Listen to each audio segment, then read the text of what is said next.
CultivatED Marketer, episode 15, Danielle Bond. We talk with Danielle Bond, chair of the International Association of Business Communicators, IABC, about the state of professional development and membership organizations.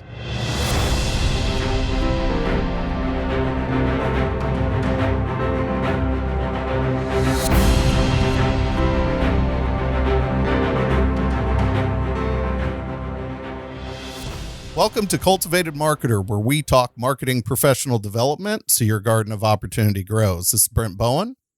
And I'm Matt Tidwell. And Matt, you were kind enough and savvy enough to bring on Danielle Bond a few weeks back for us to chat basically the state of IABC, International Association of Business Communicators, and membership organizations kind of at large, and really interesting conversation with Danielle. In fact, I've got this will be dropping about the time I'll be out in Denver speaking about podcasting at one of their events. And so it was really, really kind of prescient that we were able to have her on. Yeah, IABC puts on such great programming around the country. And I know you know that, and you've been a speaker, as have I, at various events. And so I think that professional organization, I have this conversation with students all the time, right? It's sort of like, well, how do I keep developing myself over time? Well, we've got these really terrific, particularly in the market you and I are in, we have really good chapters even locally of these organizations, but, IABC and PRSA and AMA and others. And they really are great providers of ongoing content that's delivered in multiple ways, whether that be conferences like you're going to, or obviously now a lot of on-demand virtual types of PD, professional development as well. But I'm really glad we got Danielle on, because I'm a little bit partial to IABC, because as you know, I spent 3 years on their international board, the last 2 of which working with Danielle. And let me tell you, Brent, one of the smarter marketers you will find in the world. And I say in the world because she's from Melbourne, Australia, as I'm sure our listeners will pick up on, but which I think, by the way, is another kind of advantage IABC has, that it's truly an international organization. But Danielle is chairman this year, and it's kind of a difficult time for membership organizations, as it is for a lot of businesses, as we try to figure out what the new normal is going to be for professional development. And so we obviously spend a lot of time with her talking about that, just sort of the direction IABC will be going strategically to make sure they're able to deliver, again, that continuing rich content. Yeah, that's it. The conversation was interesting with Danielle to walk through some of the challenges that IBC is facing at an international level. As we're largely based here in the Midwest. It was great to have an Australian guest on the show. The Kansas City chapter of IABC has been a renowned chapter, award-winning chapter. I was on the board locally when we were chapter of the year on one occasion, and to see some of the things that have been happening with membership organizations over, that was nearly 2 decades ago. I'm dating myself there. And to see the role that membership organizations are playing and the fluidity there, it was truly interesting to kind of understand how that's taking place, what that looks like across the globe, and then also see the impact locally. And it's not just IBC that's experiencing that change and maybe struggles to retain members. I just recently joined the board for Social Media Club of Kansas City, and I'm now the advocacy chair and trying to help them perform outreach within the community. And by and large, I think when you and I were talking even, a couple years ago, pre-pandemic, Social Media Club was maybe a model for how you might do things locally to retain great membership. You would go to a Social Media Club breakfast and there would be 100 people attending. Well, since the pandemic's occurred, a lot of the programming's really fallen off a cliff. And we've really reassembled the board to try and reinvigorate membership and reinvigorate interest in programming. And I know Danielle not only outlined the challenges, she also talked about some truly kind of engaging potential solutions with membership, not only for IBC, but I think a lot of different membership organizations. Yeah, I think listeners will be interested to hear that. But you're right, Brent. I mean, gosh, the model really has changed. I mean, in the old days, probably about the time you were on the KCIBC board, I mean, the model was pretty much, rinse, repeat, right? It was like you you would put together your monthly slate of speakers, and everything would be in person, and there'd be heavy emphasis, as there always should be in these organizations, on networking in person. Well, now, of course, much of that has gone away. We've become a much more distributed society. Certainly, and the pandemic has done nothing but amplify that. And so I think the smart organizations, and I would certainly count IABC as one of those, are trying to figure out, what is the best way to deliver content. And people want things, I think, more, we use the term a la carte as opposed to, you pay one price and you get a whole menu of services. No, I'd rather maybe pick from the menu, which has sort of been more, for instance, the social media club model. And so I think a lot of the bigger organizations, IABC, including being one of those, are looking at some of those same kinds of ways that they can deliver content in a way that is, more bite-sized, more kind of menu-based, but still retain that feeling of community and that feeling of subscription and the great chapters, like you mentioned, Kansas City being a really best-in-class chapter for that global group. So, just like everybody else, man, right? You gotta. If you're not evolving, you're stagnant. But let me tell you, this is going to be a great episode because this is a leader in Danielle, who is one of the smartest marketers I know, and so glad we were able to get her on. Yeah, and you speak, one of the things Danielle talks about, and you mentioned it. You mentioned the word community, right? And you mentioned snackable content, which is part of a great way to serve up introductory content. The other thing it was really cool to talk to Danielle about was the notion of how an organization like IABC can be successful once you get beyond that introductory content.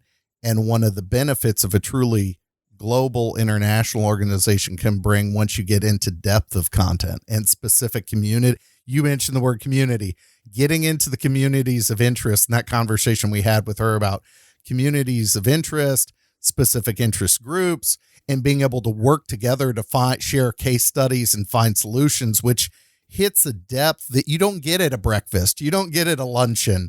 And maybe that's the role that a membership organization needs to take in order to be providing real value.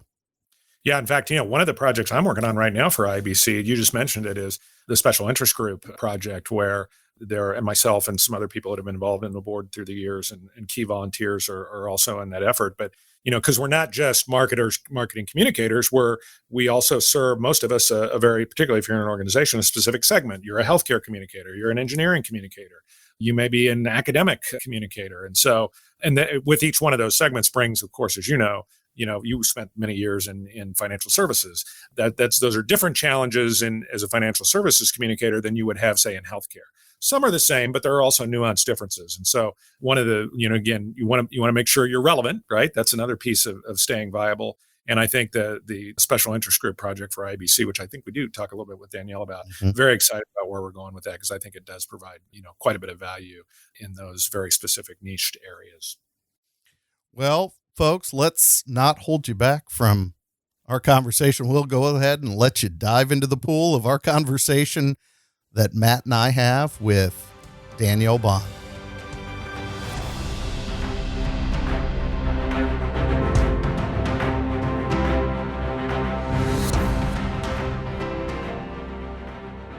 Welcome to CultivatED Marketer, where we talk marketing professional development so your garden of opportunity grows. This is Brent Bowen. And I'm Matt Tidwell. And Brent, I'll tell you what, I get excited about a lot of our episodes, but this one I'm triply excited for because I have a good friend and colleague who has agreed to join us today, who also happens to be a real leader in our industry. I think one of the goals for this show, as you know, is to try to share voices that are truly at the top of the marketing industry to help people as they develop themselves. And that's really what we have today with Danielle Bond. Danielle is a good friend, a former colleague. I just finished, I think I've talked a little bit about on this show, a 3-year term on the International Executive Board for IABC, the International Association of Business Communicators. And so Danielle and I worked together for the last 2 years on that organization. And now Danielle is the chairman of the board for IABC. So we've bumped her upstairs, as we say in the IABC world, and she's now leading the entire organization. And I think this will be a fascinating conversation because, gosh, how many times have we talked in this show about just the changes that have been happening at light speed to marketers. And her organization, our organization, IABC, is really on the cutting edge of that. So very excited to have Danielle here. And Danielle, it's so great to see your face again. Thank you for joining us. Great to be here as well. Absolutely. Thank you very much for having me. And I know you and I have met like this several times, because I should say you're in Melbourne, Australia. And so sort of on the other side of the world from Brent and myself here in the Midwest of the US. And so we've done lots of meetings where it's been late in the day for those of us here in the US and first thing in the morning for Danielle. But I know once she gets coffee going, and I'm sure that's on its way if she hasn't had it already, she does a great job. So Danielle, so glad to have you with us. And I thought I would start by maybe just asking you a little bit about, we'll talk a lot about your role with IABC, but you're a longtime professional marketing communicator as well. Can you tell us a little bit about just your career path and where you are now? Certainly. So I started out perhaps an accidental marketer.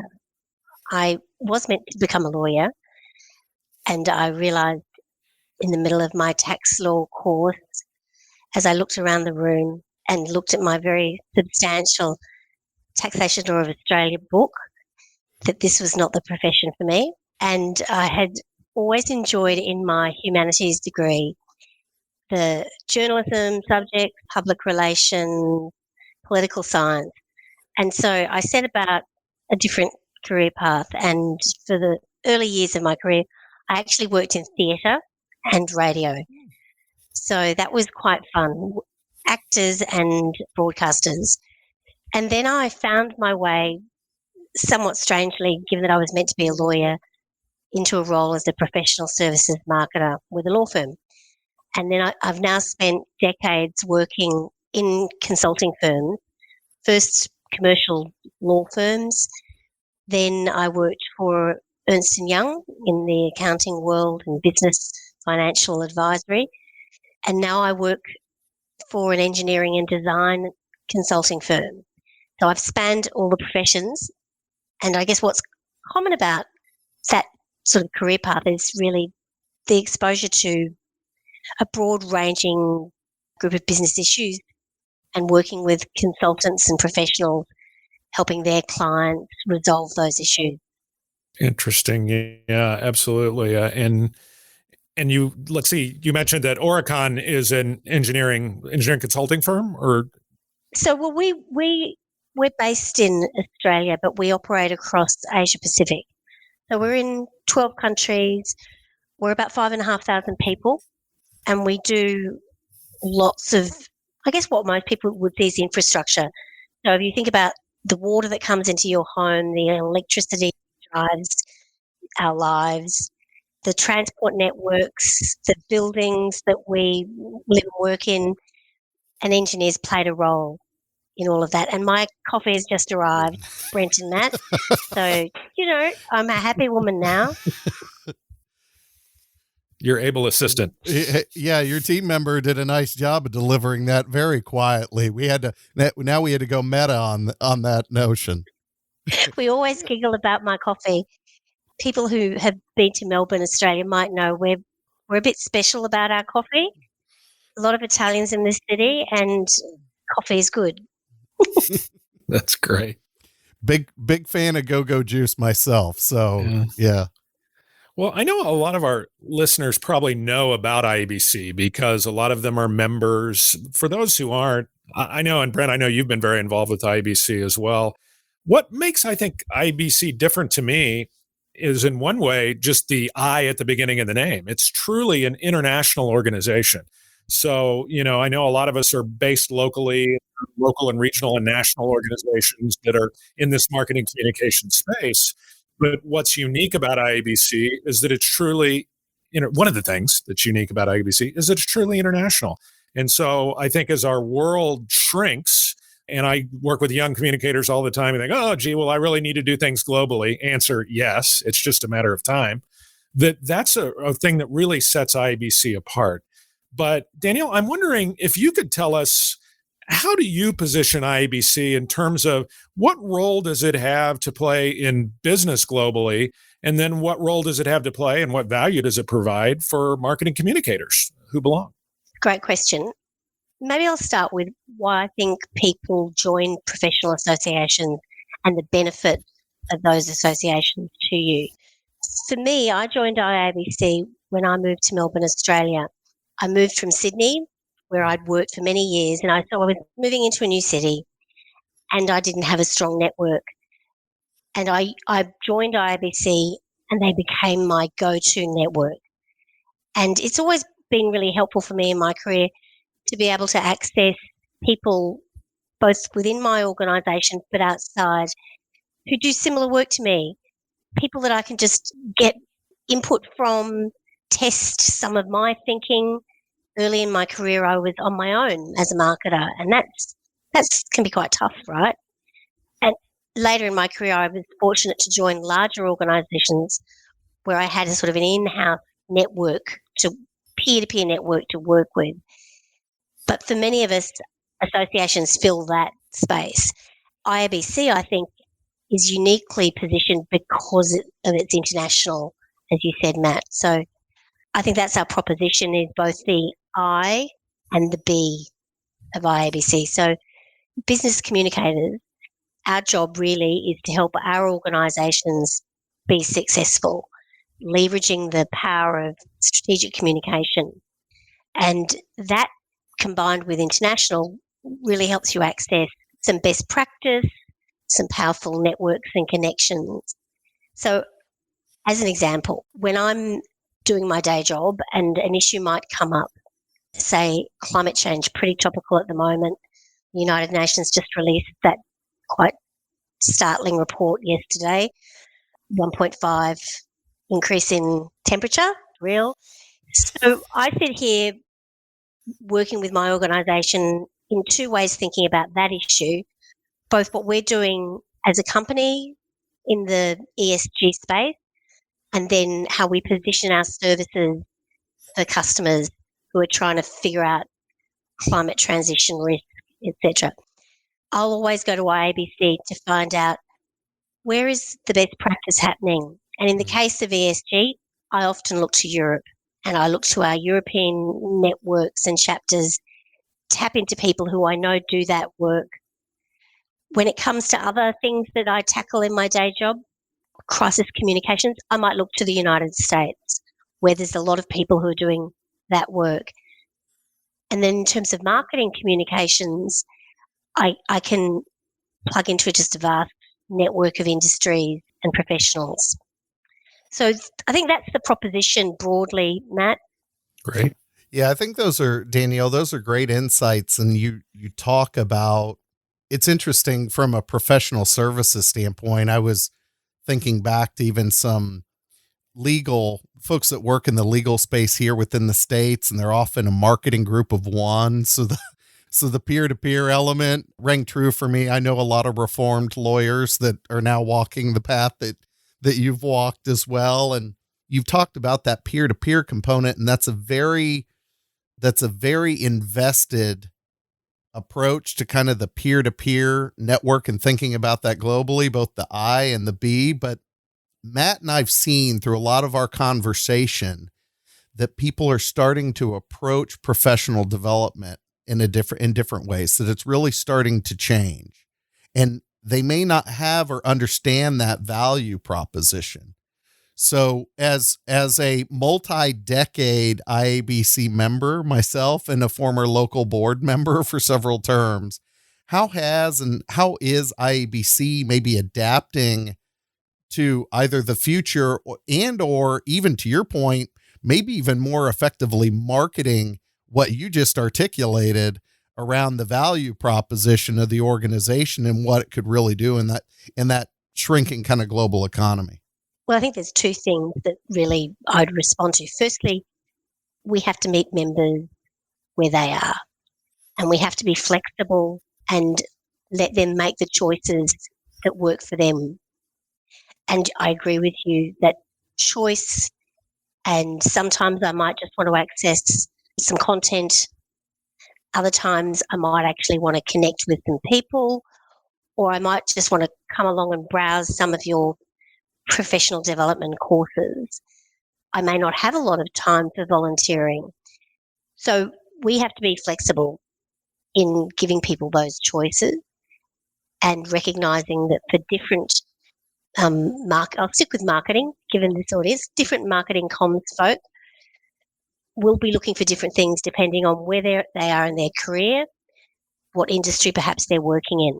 So with all of that, I believe we have to develop a greater flexibility in those offerings and also think about some things that we're not currently offering. So for instance, and Matt and I have been pretty passionate about this because this is one of our projects, which is the importance of offering shared interest groups. So sometimes I might want to just join the group of professionals who are in engineering, architecture and construction because that's my industry. And in my country, it's a smaller pool and I might feel less comfortable sharing insights and asking for feedback. But in a big world, I'm pretty happy to do that. And so being able to join that sort of industry group could be hugely powerful for me. Others might go, you know what, I'm interested in change management and I need to plug into that network. So we need that flexibility, perhaps with people in students' early career who want to explore a more international career, being able to connect and network with students and others at that stage of their career around the world could be very powerful. So we're going to build that offering in the next 12 to 18 months. The other point that you raise is as a marketer, I can absolutely see IABC needs to be better at marketing. And I think there's a lot of value that's a well-kept secret and we need to take our own advice. I was telling somebody the other day on a call, if we were advising a company that we were consulting to or that we were working for, we would suggest to them that this would be a better approach. And everyone nodded. I said, so we should take our own advice. Yeah, it's hard. I know sometimes my refrain, the cobbler's kids have no shoes, right? So that can often happen to an organization when they're great at consulting with the client, but maybe not so much internally. The shared interest group concept is really appealing and interesting to me. And I like, again, the global perspective too, because the notion of maybe looking within an industry vertical, there's maybe a less of a reticence or reluctance to participate if it's a global forum and there's less feel of a direct competition probably. If I heard you correctly too, it sounds like there's also going to be topical verticals. So you mentioned crisis as an element earlier around, using IABC members as a resource. I actually also have a little bit of a background in ESG, but it's more on the finance side than it is the engineering side. It's really in, investing in non-sin stocks and those kinds of things when managing a portfolio. A lot of my marketing experiences in the financial vertical. So sounds like that's topical as well. Did I hear that correctly? I think it's very topical. We're going to pilot first. So we're going to do a proof of concept and we're probably going to set up 5, Matt, aren't we? And it might be a mixture of industry and topic. And then we'll see how it grows. We've got a pretty interesting spread of membership by industry and by sort of professional specialism. So I feel comfortable that we'll be able to do both industry and topic, but we need to prove that. Yeah. And just on your point though, Brent, about ESG, I think it would be great, wouldn't it, to get together people that are tackling that issue from finance, from service provider, from government, because actually it's those connections and what a group of professional communicators could do together, understanding those different perspectives, we could be much more effective. Yeah, there certainly could be key learnings from different industries based on the approach and based on the things that have to be researched. Certainly. Yeah. One of the things, Brent, that I'm excited about IABC, and I give them a lot of credit for, is, and special shared interest groups is a great example of this. And we know this, particularly from research into younger generations, is that they want choice, right? They want different ways, and Danielle kind of articulated some of those, for people to be involved. And so, that's yet another way, another entry point, if you will, another value proposition for a new member, particularly a younger one that may be wanting that, again, that choice element instead of being locked into a set of services. And so I think big and very exciting to work on. I'm still very happy to be involved in that project, as Danielle said, and we're working on the pilot now. So that's going to be great. Danielle, I want to switch gears just a little bit and talk about why people might want to be involved in an organization like IABC. And as you well know, I deal with young professionals all the time. That's my day job, is working with that slice of professionals and colleagues of ours that are maybe 23 years old to 27 or 8 years old. And I always tell them in a classroom setting, you need to get involved. You need to have more than one thing on your plate from a networking perspective and a professional development perspective. And of course, an organization like IABC is a great way to do that. And so I really promote membership. But so I would love to hear your take on what a young person can get from that kind of involvement. But I really only need to look back to our last episode. Brent, you may remember we were talking to Jessica Best, who's just a terrific digital marketer here in the Kansas City area, very, very involved in the community with all kinds of organizations, professional and otherwise. And she said something very interesting. She said, when I was a young professional, it was very hard for me to get management experience, management leadership experience in the office. But yet when she became an officer for her local chapter of whatever organization she was talking about, immediately she gets that dose of management experience that is so hard for a younger person to come by. And that just really struck me that, and made me glad that in my own youth, I was very active on things like boards. But so just that aspect of learning management skills without having to, wait, if you will, for your own organization to catch up and promote you.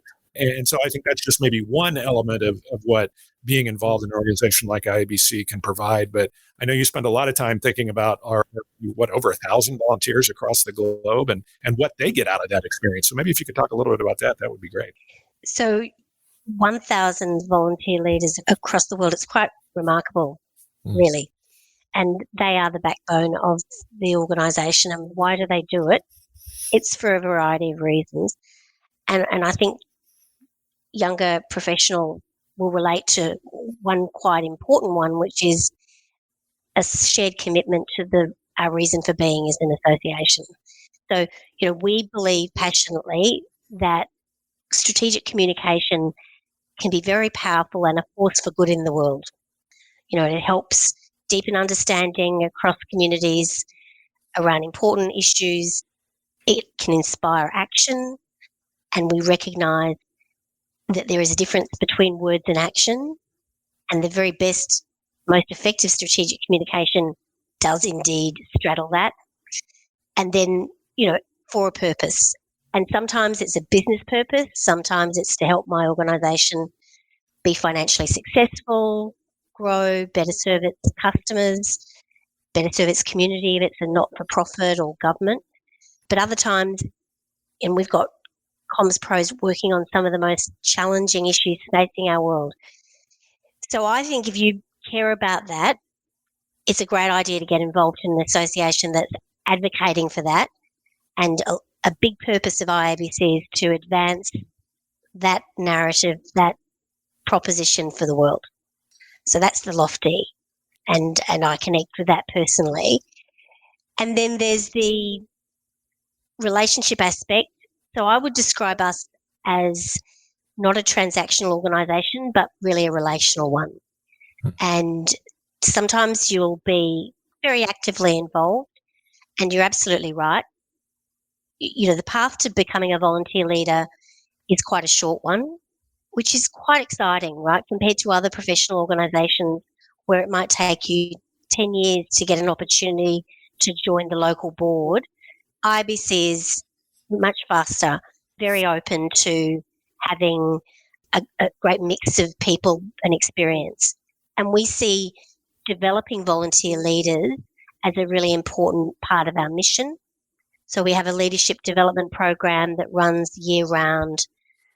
And we do have people, which is quite funny, but we do have communications professionals running finance. And that's actually an excellent skill. And, you're right about management experience. And the other skill that it's taught me, both in IABC and another association I was involved with, is it's taught me how to collaborate with people, and those relationship building, understanding, influencing skills that you use in volunteer organisations especially are hugely useful to you in your career. And it's quite a safe environment to learn those skills. Yeah, I'm glad you mentioned that, because that to me is the other element, right? There is a safety net, right? So if you're running a local chapter of IABC, that of course is a very important role, but it's, if you do make a mistake, first of all, those are handled in the right way, and you've got people to help you, but you're probably not going to lose your day job just because, you failed to hit 30 people on a invite list or something like that, right? So there's a bit of safety there, which I think is always important. Yeah, that's great. So Danielle, you hit on the attributes of IABC, the skills and attributes that less experienced professionals can gain from those experiences. Now I want you to flip the other side and think about your time at Aurecon a little bit. And, with this show being around professional development and you being a leader within your organization, what are the skills and attributes that you're looking for when you're building your team? And what do they need to be successful? So you've mentioned aspirational things to us and talked about a vision, but when it comes to brass tacks and you're assembling a team, what do you look for in those professionals these days? So there's two things I look for.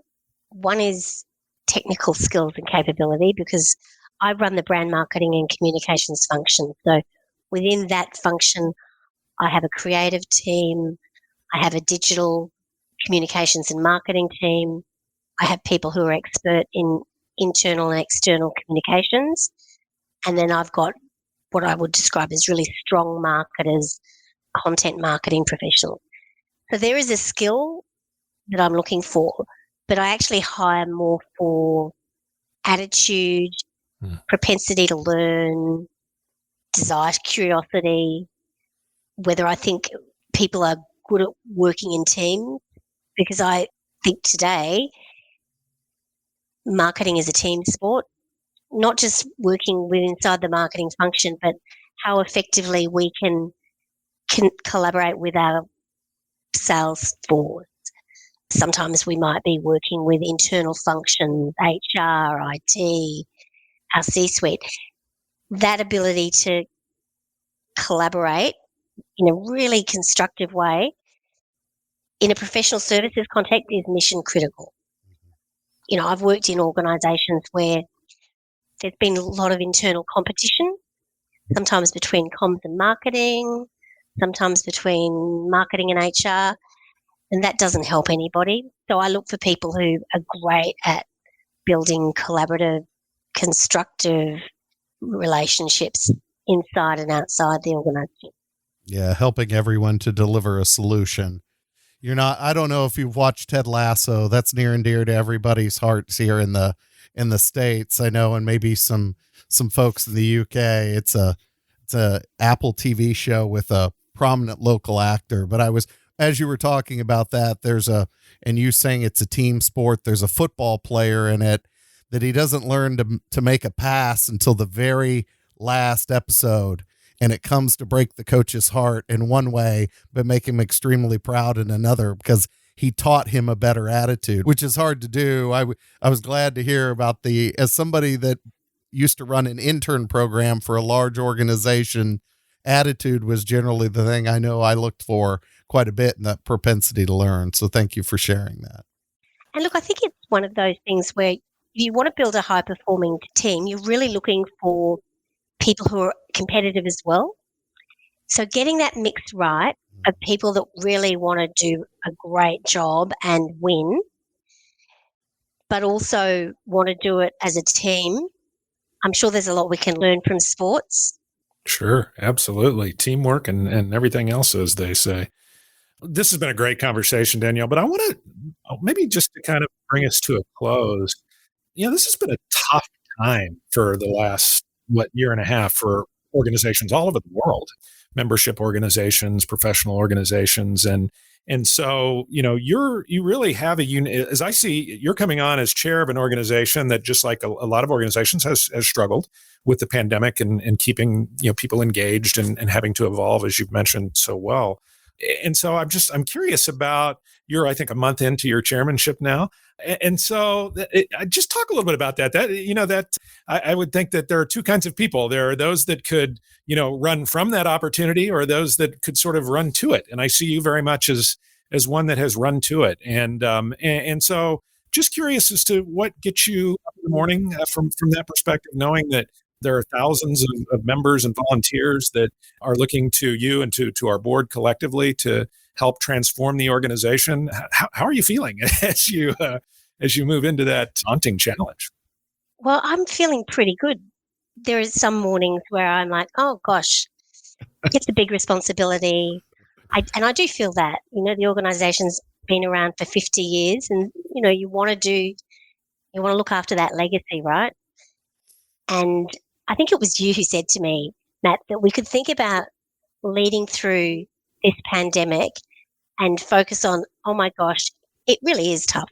And it is, right? But it's also a bit of a privilege, because not many organizations get to do what we're doing, which is help us navigate it and survive it, and hopefully hold on to the great things that we've learned, because there are positives. We've learned the power of, thank goodness for technology, but the power of international connections. And whilst we might all truly prefer to get together face to face sometime, I wouldn't get to meet all of my colleagues around the world, but for Zoom and Teams and Squadcast. And I find that, a privilege. The other thing that I kind of try and focus on is the things that I know I can control, and not worry about the things that I can't. So, and have a great leadership cohort and tap into that collective leadership, because that is actually the only way I think we'll be successful. Yeah. So well said. And, boy, in trying or challenging times, organizations need the right people to come along at the right time. And Brent, I can just tell you from working with Danielle, she fits that bill to a T. And I'm so excited about, I know she's articulated, and it's out on the IABC website. And I just listened to the terrific podcast that you did the other day with Peter Finn, who's our executive director. And in fact, Brent, that might be something we want to put in the show notes, because Danielle spends a lot more time than what we have available here, kind of articulating what I think is just a fantastic upcoming 5-year plan that she's articulated for the group and that the board is helping her implement. So, yeah. Was there anything that we missed that you would have maybe liked to have mentioned in our conversation, or is anything else that? Well, I mean, I guess I was reflecting on the name of the podcast, the CultivatED Marketer. And I think that's wonderful, because continuing to learn about marketing is what keeps marketing so fun, right? It's such a great profession. I love the combination of marketing and communication, and it's that integrated nature that, to me, is the art, how to get that working together. And then the only other thing, there's a passion of mine, but perhaps you've spoken to other guests about it, is just brand. And, the debate with salespeople. Back in the day, You're gonna get me wound up. Back in the day, I worked with a salesperson who I learned a lot from. He was terrific. But he said, I'll never forget, he said to me early in our business relationship was, Danielle, sales without marketing is hard work, but marketing without sales, waste of time. And I said, let me tell you about brand. Yeah. Yes. And I think that organizations at the moment are much more aware of their brand. One outcome perhaps of the pandemic is your brand is actually maintained loyalty at times of difficulty. As an employer, it's kept your workforce connected and engaged with you. I think it's been very important. So I'm hoping that will mean that there will be more respect for the longer term investment that marketers make in brand building. I hope so as well. There's been, prior to the pandemic, and this is where I was saying you'll get me wound up, as I had a lot of experience with a couple different startups, and there's such an emphasis on growth marketing, which we do a lot of at my firm. But at the same time, I ended up writing a blog post not too long ago that said growth marketing, let's remember, still starts with top of funnel, which is brand, right? And we're not all in the business of selling t-shirts or God or sex, right? Where the value proposition of those things are well understood, or the price point is thus so low that I really don't need to have, like you mentioned, that affinity or loyalty to a brand, right? I mean, in certain cases, I could go to church and they could have the collection plate waiting for me in the parking lot, and I would still go ahead and give without hearing the sermon. But that's about the only forum where that's going to take place. And I think the other thing about brand is, and if marketing is just here to sell today, it's going to miss the opportunity for tomorrow, because we're in such a period of change. Businesses are transforming. Marketing can help position you for the future. It'd be a shame not to be doing that. Yeah, no, couldn't have said it better. So I just get more colorful sometimes. Start throwing out church and sex, and it gets really pointed. Matt, you had a look on your face like you were going to interject there. No, I completely agree. Just been observing, and boy, I've seen that tug of war in the past between marketing and sales. So glad we were able to capture that part of the conversation as well. Well, good. Well, Danielle, it's been a real joy to get to meet you and know you a little bit. I'll look forward to hopefully catching you at the next international event in New York. I'm planning on going to New York. Yeah. Thank you for doing what you're doing on behalf of IABC and on behalf of marketing communications professionals really around the globe. It's such an important organization, such an important mission, and as I said, the right person at the right time. So really appreciate your time today. Thank you so much. My pleasure. If you found value in today's episode, check us out on our website, CultivatedMarketer.com. You'll also be able to subscribe to us, rate us, and leave us a comment on your favorite podcast platform, such as Apple Podcasts, Spotify, and Stitcher. Remember, a garden of opportunity grows with Cultivated Marketer.